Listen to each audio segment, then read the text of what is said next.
right? That's why our folks are doing what we're doing, surviving by any means necessary. But what I want to say is, first you put us into poverty, and then you criminalize us when we're trying to build shelters, when we're trying to make something out of nothing, right? Exactly. Just to say that the community in the village in East Toll were not bothering anybody. Mm-hmm. They were living. And it's also want to say in a safe manner. In the same manner. And again, people want to go talk about the blight and the trash. We already know, and we said it over and over. Did none of our folks, remodel the bathroom and throw, 2 truckloads of marble tile, That part. right? Did nobody in these communities, somehow came up with, pounds of sheetrock of waste, of sheetrock waste that somehow appear in some of these communities, Or an exercycle. right? We know that a lot of these Refrigerator. debris is illegal dumping done by some folks who, again, not blaming them too, because waste management, they make a killing of folks trying to like dispose garbage in a legal way. I understand that's poverty scholars why some folks will do like underground stuff and just dump it somewhere, Exactly. because of capitalism. Yeah. I just want to close by saying shame, the system, like you just say, offering 16 beds, Yeah. and the folks are supposed to be, housing authority, not creating housing. Start housing people, and then you have no people living on the streets. You have no people living in the homeless, right? Yeah. And lastly, you again, because they're gonna have black and brown sweeping black and brown folks, Exactly. and they want to give us that song about, well, at least there's black and brown folks feeding their families. And what I said when we were that sweep was happening in store, we were there. Poor Magazine, Homefulness, my sister Tiny, myself, Wall Street Comments, other warriors, who are in the trenches as we're being under attack. Right? We say, where's the peace for the poverty scholars? That part. What are they getting? Exactly. Which are also black and brown. Exactly. What's the equation? It can't be the politicians, the few black and brown token black and brown folks are getting paid off, Caltrans, Highway Patrol. Yeah. But Exactly. where's the reparations in the capital for the poverty scholars who all they get is this place and move it along somewhere else? Exactly. Exactly. I just again, you're tuning into Poor People's Radio. That's PNN, not CNN people. And we hear, holding it down as poor and houseless folks ourselves. Uh, this little tiny, you know, put together with shoelace a radio station here is really hard to do. So I want to lift up Tibu and my brother Moot and others who continue to do this no matter what, and Frankie and all the warriors. But making media itself is really hard. Um, so I just want to lift up the relatives at East 12th that we lost brother. That this is not the first relative we lost in the violent war on the poor, the violent war of homelessness, which kills, and sweeps, which kill. Um, but we lost a brother, a black elder, a lifelong Oakland resident, JT, John Thomas. I want to lift you up. Ibai Baba, for your life. We're going to listen to this short piece that we did for him. We also did a prayer procession honoring his life. And James Edward Oakley, another black elder, killed by being run over by a bulldozer in so-called Vallejo, aka occupied Scuarte. Cornelius Taylor in so-called Atlanta, run over by a bulldozer. Shannon Marie Bigley, run over by a bulldozer. Don't get it twisted, relatives. They coming for us. They don't want to see us. If you can play that. No, the other one. Oh yeah, no, that sorry, the other one. Yeah, that one. All right. And this is just a poem cast I did as a tribute to JT and to his life and to all of our ancestors of this violence called sweeps. From the perp called swept, swept and swept and swept to death. From East Uchun to the west, till we have nothing left. No belongings, no homes, no tents, no RVs, no IDs, no phones. From Shannon to Desiree, from JT James Thomas to James Oakley to my Mama D. From Cornelius Taylor to someone we don't know or haven't yet seen. Bulldozer and backhoes always coming for us. Our houseless bodies perceived always. It's just not enough. These relatives killed by the violence of sweeps to maintain your settler lie of clean streets. The war rages on as you look from your sun-drenched window with scorn, shaking your head. Why I gotta look at these people who are poor? When the backhoe came for me and Mom, she barely looked up. Said, I don't really care. I guess we are done. Her heart drenched with fear. Bring the bulldozers and the backhoes near. Take me away, because the loss is just too great to make it to another day. And I can't pick up all my belongings fast enough any damn way. Tired of searching, tired of running. They want us dead. Bring it, because I'm done with this dread. So yeah, again, we're in grief for the relatives we've lost, the relatives we're going to lose again through this violence. We know we lose relatives to Buddha from West Uchun, aka West Oakland, Wood Street. We lost him trying to stay warm outside. Try to stay warm outside. Try to do that, and you know what happens. So Ibai Baba, Buddha to JT to James Edward Oakley to Luis Tomaj to so many more. Um, yeah. So I appreciate you all for listening, and I also just want to remind folks, please come out if you can to so-called Berkeley, aka what the settlers call Berkeley, Ohlone Park, a park named after the first peoples that operates in the ways of the settlers and is about to do a violent sweep of a very humble community that has made a point of staying clean tomorrow, Wednesday, starting at 7 a.m. at Hearst and MLK. Having said that, it's our great honor to bring in a warrior comrade. Just sorry, we're having a little bit of technical issues tonight. Not there? Oh, I mean, yeah, he's good. Can you get the sound? Camera muted. Hey, Jabari, can you hear us, brother? Hold on one second, because he might have stepped away from the camera or from the computer. Okay, so we're as usual having technical difficulties. Well, no, we're not. We're good.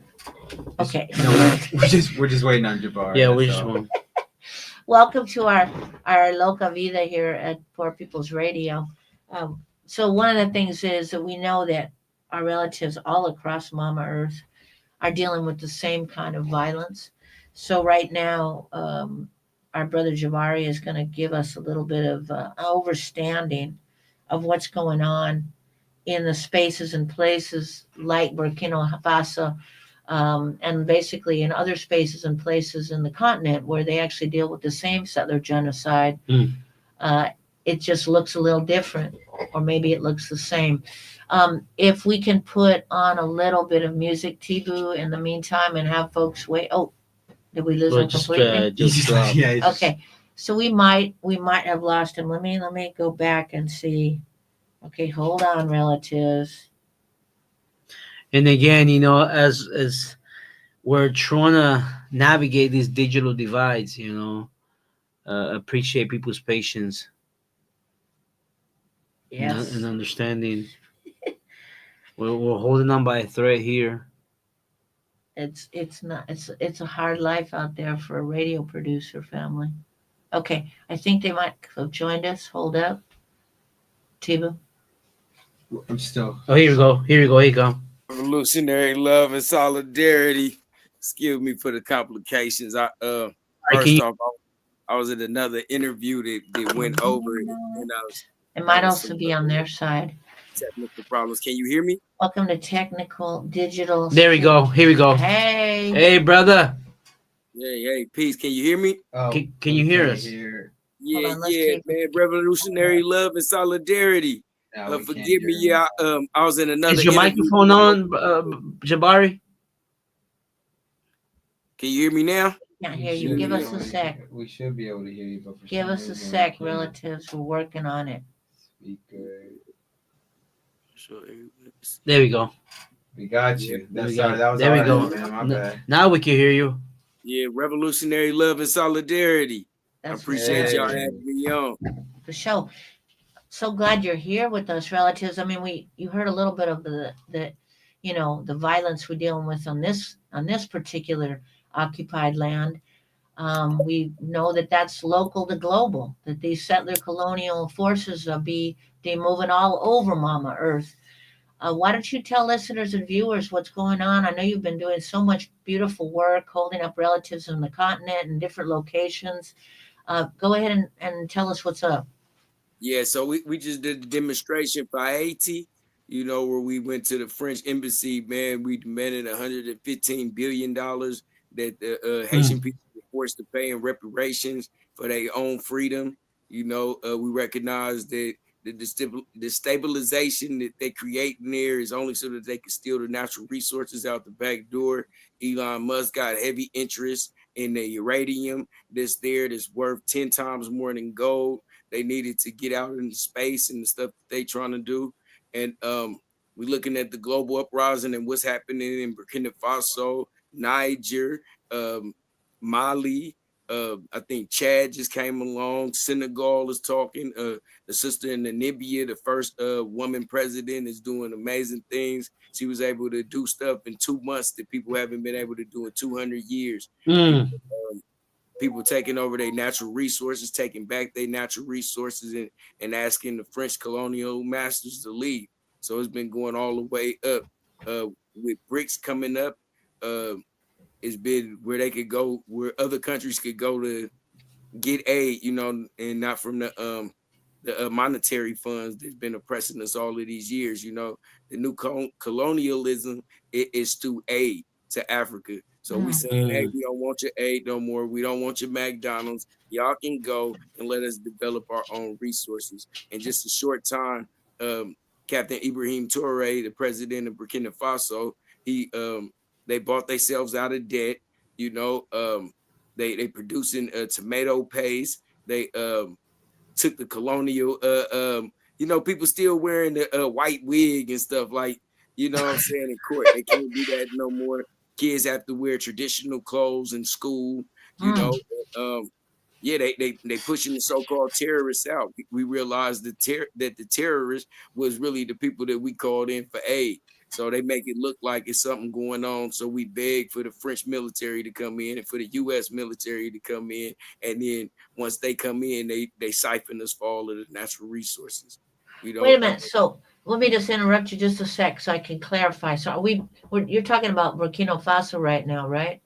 yes, Burkina Yes. Faso in Okay. particular, but even if you look at Niger, 90% of the uranium that was coming out of Niger was sent to France to power France. You know what I'm saying? Why they don't have no lights in Niger, so Mm-hmm. they stopped to sell the uranium, and they want market value for the uranium. The same thing with Mali. Mali was the first one to kick it off in 2020 when they asked the French to leave. So they started mining their own gold, and yeah, so it's a whole region. It's not just one single leader. And we hear about Captain Ibrahim Toure over and over again, and I tip my hat to him.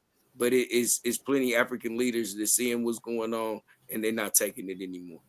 And so can we go back a little bit to Ibrahim, because I know I felt like there was a kind of a conflict, because it's you and some other relatives here in the United States. were lifting up the fact that he was the president, right? But there would seem like there was some kind of people trying to put him down or like disrespect that, or I was trying to get a little bit of sense about that, what that march and that protest was about, because Yeah, I so mean, they try to say he came into power for a military coup. We have to uh, recognize the difference between a coup and a junta. You know, uh, a coup is when outside people come in and for their interests, but a junta was over the people. So he was a military officer. He seen what was going on in Mali. He was trained, by the Russians, and so they put the so-called president under house arrest. You know what I mean? They didn't harm them, and it was a people's revolution. So you have uh, to see when they have revolutions on the continent of Africa, they don't have arms and guns like we do. We had a right to bear arms in America, but they're only the military and have weapons like that. So most of the times it has to be a military who overthrows the government, similar to what happened in the Arab Spring in Egypt. You know what I mean? uh, So right. that's what happened. The military overthrew, and then they gave the power to the people. Well, that That's was what's up. Mm. That's what's up.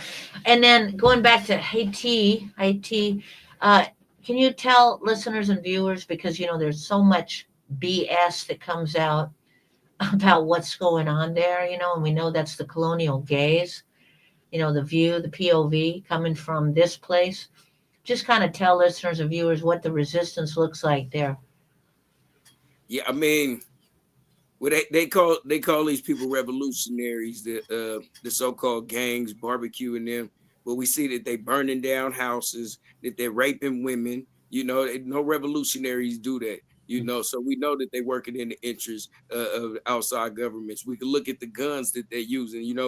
5 years ago, these people were poor and they was eating mud sandwiches to survive. And Mm, now they got fully automatic weapons.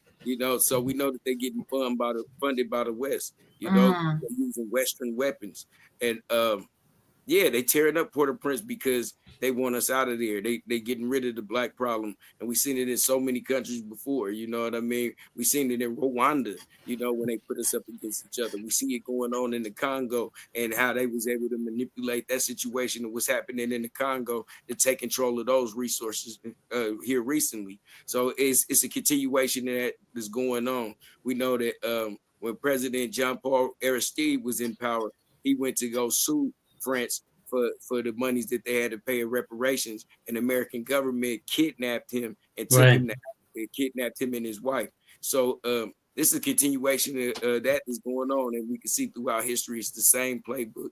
And now because we're in the modern age and we can see it on live and direct, we don't have to wait for them to give us the news through Channel 2 and live to us. Then it's turned up. And uh, like I mentioned before, with BRICS and other countries having alternative ways that we could go to for funding and dealing with our natural resources to back the money that we're using, rather than the franc. People in France don't even use the franc, and they got uh. us, what I'm saying, enslaved to the franc, and they What? hold all of the African monies into their bank, and you got to think Haiti and these African countries is overthrowing their colonial puppet masters or have in common is the French. You know what I mean? So the French is spread they power and domination so far that they can't hold on anymore. And we uniting with other people who've been oppressed in the same ways. So it is an African struggle, African movement. But we see how Russia's been alienated and how they've been heavily sanctioned. We see how North Korea has been alienated and they've been heavily sanctioned. We see what's going on with Brazil and Venezuela and how they treat Mm. those people on sanctions. So we said we're gonna come together with, just like Mao Zedong said, enemy of my enemy is a friend of mine. So we Mm, go together with those type of people who have the common enemy to create our own solutions. So a lot of people try to say that the African independence movement that's happening right now is influenced by China or is influenced by Russia, but we don't need no outside influences to tell us that we being oppressed. Similar Mm. to Chairman Omali Yasitela for the African Socialist Party, a Huru movement. They said that he was doing subversive acts and working with the communists and arrested him, kicked down his doors recently here in America. You know what I'm saying? In 2024, for that to happen, and they saying that we working with communists. It went back to the Cold War and Red Scare type of tactics that they trying to use to divide us. It's too many people here in America that think of they patriarchy. They take their patriarchy too far. They like, oh, it's happening to us. They're going against America. What's gonna happen if BRICS come out? Well, the American dollar is worth less than 15 cents. You know what I Mm, mean? It has no monetary anything to back it up, and we working on a fraud, and so they didn't manipulated the people to defend the fraud that America mm, stands on, and with Africa rising like this, it dispels all of those lies, and mm, you got to look at it like this: George Floyd was killed on African Liberation Day, mm, and Africans in Africa, colonial Africans didn't see us as good suffering the same way that we are. But when they got broadcasted on Africa Day, a global day for us to celebrate, you know what I mean? They in Palestine they did a memorial for him. In Ghana they did a memorial for him. In South Africa they went all in the streets for George Floyd. It showed the global world that just like how Marcus Garvey said, everywhere he went, you was still black and we was relegated to the worst situations. And so that's what we organizing against. And so it's oppression that's making us stand up. It's not just one single leader. We love Captain Ibrahim Toure, but he's not the Ashe. only one. It's this is inevitable. The ancestors are coming back. They just exonerated. Whoa.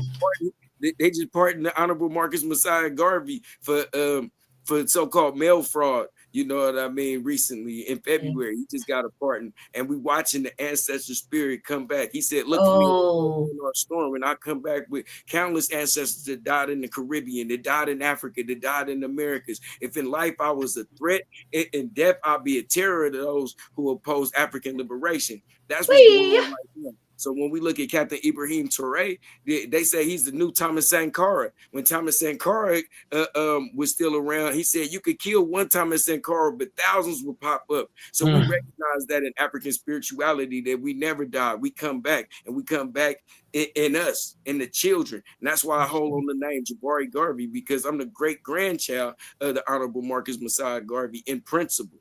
Oh, that's Wow. what's up. Before we run out of time, Jabari, because you filled with so much rich, beautiful palabra, thank you. But can you explain to listeners and viewers what BRICS is for those that don't BRICS. know? So Yeah. that's Brazil, Russia, um, India, China.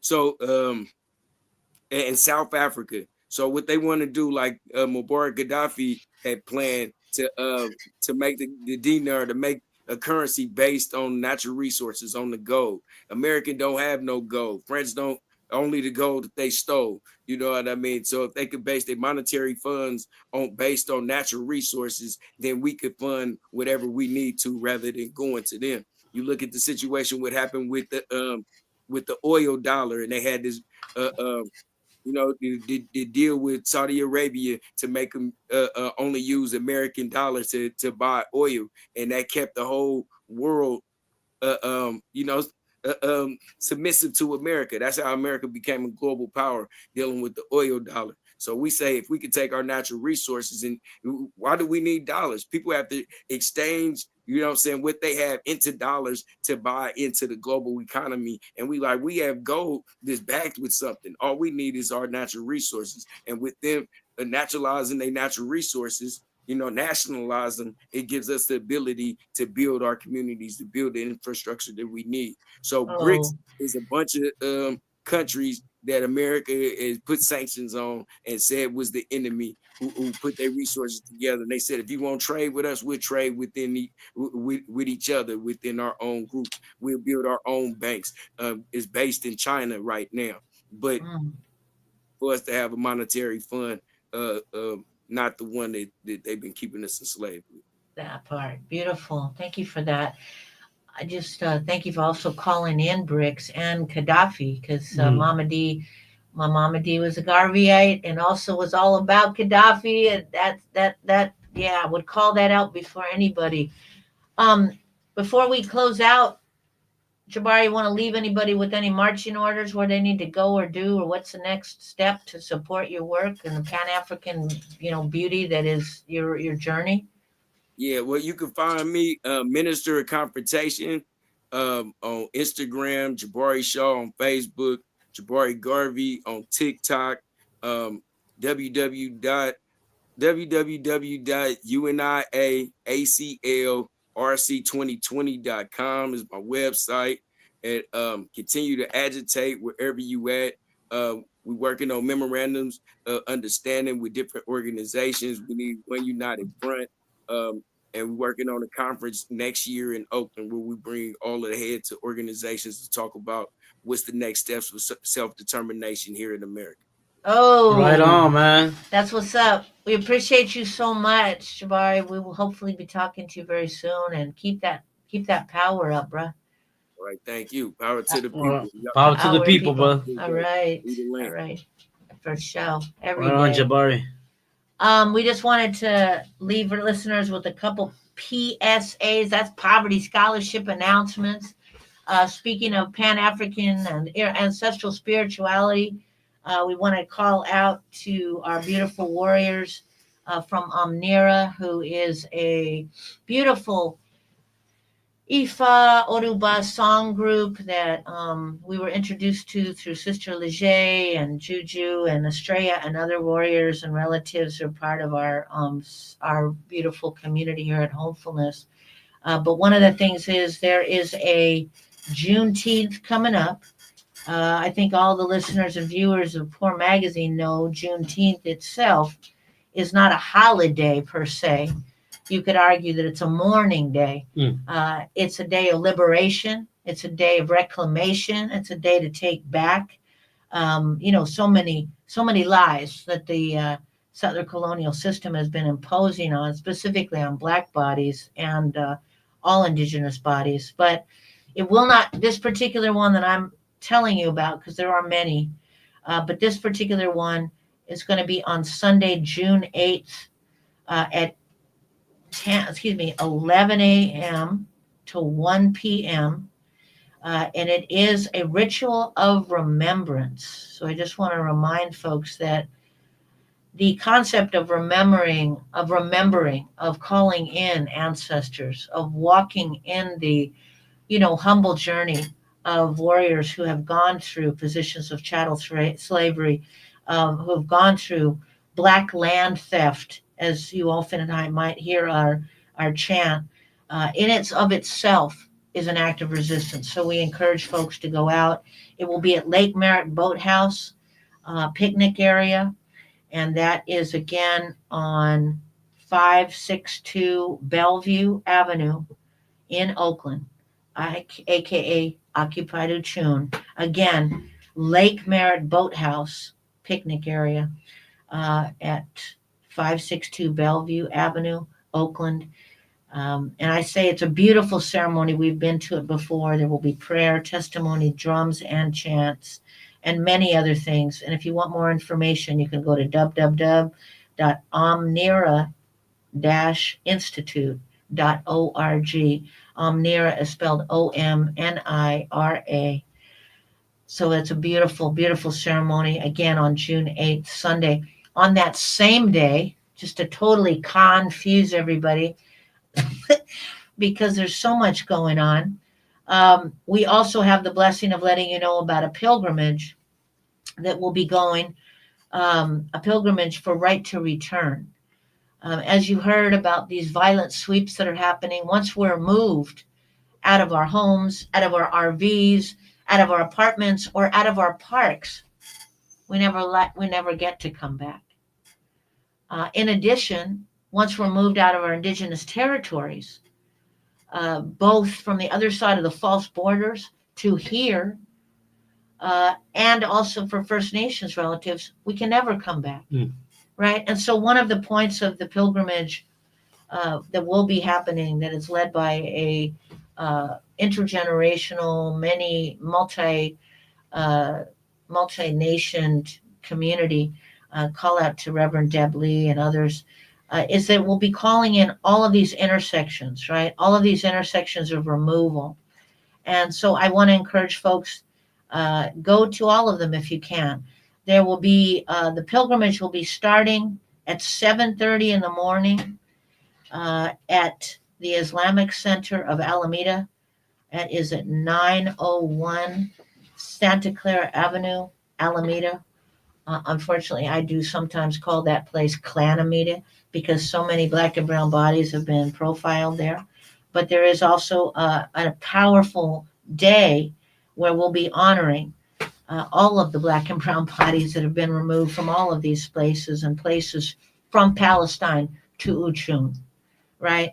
And lifting up our relatives in Palestine and the absolute violence of that genocide. So, again, it'll be started at 7 a.m. at 901 Santa Clara Avenue, Alameda. It'll go all throughout the day. If you can't go that early, you can meet us. We'll be doing offering danza azteca at Fruitvale on the third leg of the tour of the same pilgrimage at 9 a.m. And then from there, ultimately, we'll be walking to many different stops. It's a 22-mile pilgrimage, and it will end at the beautiful and reclaimed West Berkeley Shell Mound, aka LaShawn Land. Lastly, this coming Friday, relatives, this Friday, celebrate our return. Celebrate the return of houseless relatives who refuse to stand down. Our warrior family from Wood Street Commons, who will be holding space, who will be holding prayer, sharing palabra, having booths. Poor Magazine will be there in full effect with all of our books and our swag. So will all the Wood Street Commons family and so many more. This coming Friday at 3 p.m. at 1707 Wood Street. That's in Deep East, or excuse me, Deep West Uchun, uh, aka West Oakland. Come down, hang out, share love, and share reclamation because we are not trash. So stop sweeping us. Oh, Mateo. So that's all for these broadcasts of Poor People's Radio. You can follow us on Facebook, X, or Instagram at Poor Magazine, at Poverty Scholar, and Poor News Network on YouTube. You can also get these complete Poor People's Radio podcasts with all the interviews and conversations, or any of our previous archive shows on iTunes, Spotify, iHeart, or whatever you get your podcasts from. All power to the people.